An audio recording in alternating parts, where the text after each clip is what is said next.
Assalamualaikum warahmatullahi wabarakatuh.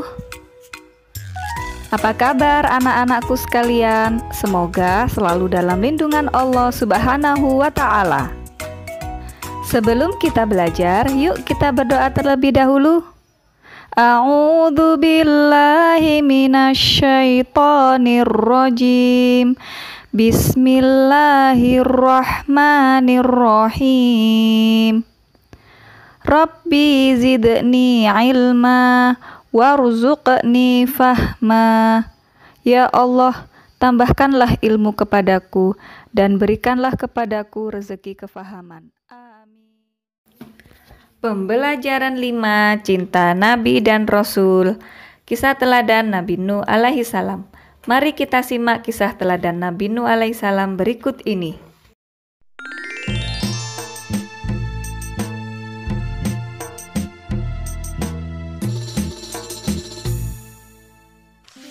Kisah Nabi Nuh alaihi salam. Setelah Nabi Idris alaihi salam wafat, sedikit demi sedikit iman masyarakat mulai menipis. Iblis dan pasukannya semakin gemar menggoda mereka. Kemudian mereka mulai senang membuat patung. Mereka membuat patung untuk menghormati para pahlawan, leluhur, tokoh-tokoh yang sudah mati. Patung-patung itu diberi nama sesuai nama para tokoh itu. Dari sekedar penghormatan, lama-kelamaan mereka mulai menyembah patung-patung itu. Mereka percaya bahwa patung-patung itu mempunyai kehebatan dan kekuatan yang bisa melindungi dan menentukan nasib mereka. Di antara patung-patung yang disembah itu, ada 5 yang paling mereka agungkan, yaitu Wa'ad, Suwa, Yahud, Yauk, dan Nasr. Inilah asal mulanya manusia menyembah patung dan berhala. Tentu saja, ini semua hasil pekerjaan iblis dan pasukannya yang berusaha sekuat tenaga menyesatkan manusia agar tidak menyembah Allah dan masuk neraka bersama mereka. Allah tidak membiarkan manusia tersesat semuanya tanpa petunjuk. Maka Allah memilih Nuh alaihi salam untuk mengingatkan kaumnya agar mereka meninggalkan penyembahan dan berhala dan kembali menyembah Allah Subhanahu wa Ta'ala. Siapakah Nuh alaihi salam? Nuh adalah cucu dari Nabi Idris. Fisiknya kuat, terbukti dari umurnya yang sangat panjang, sekitar 1000 tahun. Hatinya mulia dan sabar luar biasa. Pikirannya juga sangat cerdas, rendah hati, soleh, dan taat kepada Allah. Nabi Nuh adalah Rasul Allah Subhanahu wa Ta'ala yang pertama. Sebelumnya, Allah hanya mengangkat nabi-nabi saja. Mulailah Nabi Nuh berdakwah kepada kaumnya.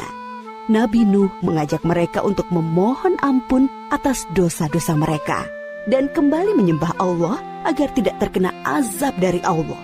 Sangat tekun Nabi Nuh mengajak kaumnya dengan berbagai cara, dengan terang-terangan di hadapan banyak orang, dengan diam-diam mendatangi seorang demi seorang.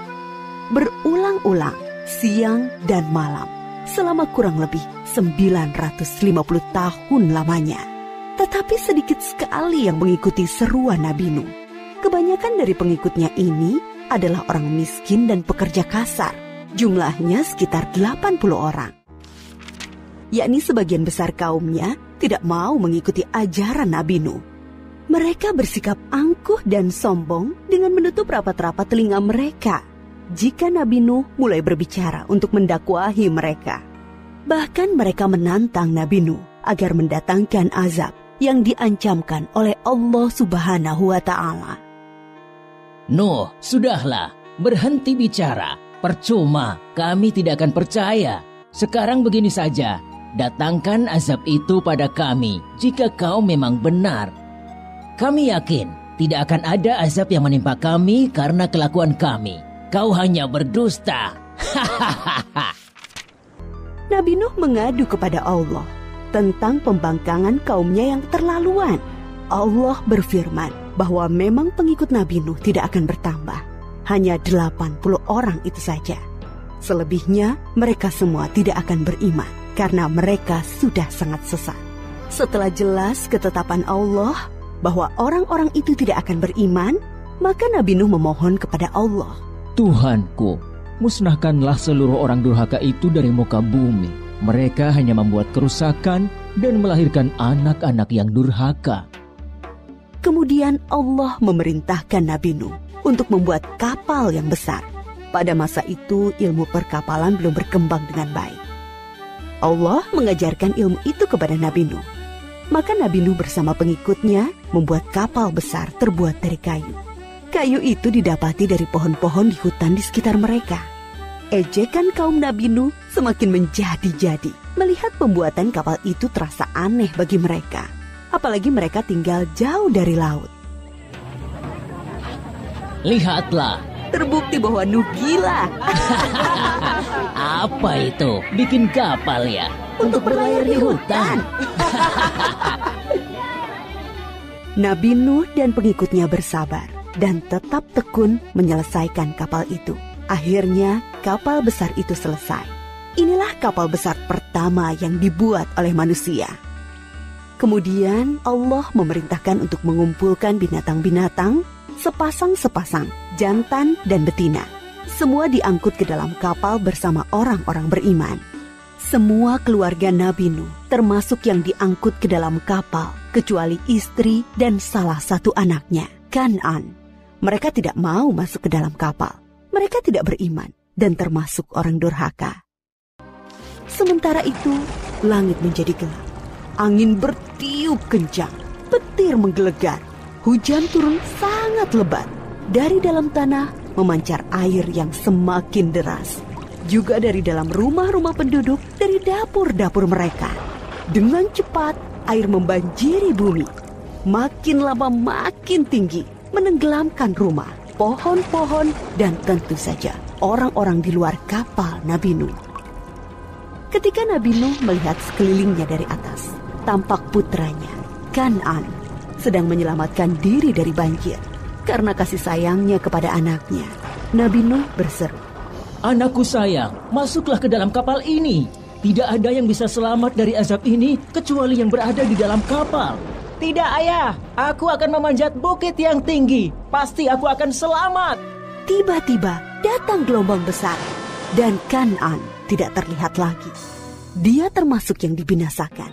Nabi Nuh sangat sedih, tetapi beliau menerima keputusan Allah. Di dalam kapal, Nabi Nuh bertasbih, memohon ampun dan berdoa tidak henti-hentinya bersama orang-orang beriman. Setelah beberapa hari, Allah memerintahkan bumi untuk menelan banjir itu. Hujan berhenti, air pun surut masuk ke dalam tanah. Kapal pun berlabuh di daratan lagi. Orang-orang beriman keluar dari kapal dengan tetap bertasbih. Syukur yang tiada terkira. Mereka memulai hidup baru tanpa gangguan orang-orang kafir yang sudah tenggelam, dibinasakan Allah karena kesesatan mereka. Kisah Nabi Nuh memberikan kita pelajaran bahwa durhaka kepada Allah dan tidak patuh kepada Rasul utusannya membuat manusia ditimpa azab di dunia ini maupun di akhirat. Cukup sekian materi kali ini. Jika ada salah kata, Mem Diva mohon maaf ya. Sebelum kita akhiri, yuk kita berdoa terlebih dahulu. Subhanakallahumma wa bihamdika asyhadu alla ilaha illa anta astaghfiruka wa atubu ilaik. Maha suci Engkau ya Allah, dengan memujimu aku bersaksi bahwa tiada Tuhan selain Engkau. Aku memohon pengampunanmu dan bertaubat kepadamu. Sekian dan terima kasih anak-anak. Wassalamualaikum warahmatullahi